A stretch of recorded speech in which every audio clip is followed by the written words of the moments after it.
ખેરાલુમાં ગૌવંશ ઉપર એસિડ હુમલો આવેદનપત્ર અપાયું। આજે 11 માર્ચના રોજ બપોરે 3 કલાકે ખેરાલુના જીવદયા પ્રેમીઓએ ભેગા મળી રેલી કરી ખેરાલુ મામલતદાર કચેરી, નગરપાલિકા અને પોલીસને 2 દિવસ પૂર્વે ખેરાલુમાં ગૌવંશ ઉપર થયેલા એસિડ અટેક મામલે રજૂઆત કરી દોષિતો સામે કડક કાર્યવાહી કરવાની માંગ કરવામાં આવી છે।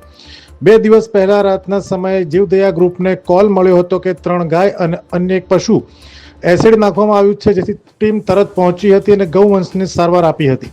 જે મામલે આજે મોટી સંખ્યામાં પશુપ્રેમીઓ ભેગા મળી તંત્રને ઉગ્ર રજૂઆત કરી કાર્યવાહીની માંગણી કરી છે। આવેદન આપતી વખતે ચિરાગ ડબગર, આકાશ રાવલ અને મોટી સંખ્યામાં પશુપ્રેમીઓ હાજર રહ્યા હતા।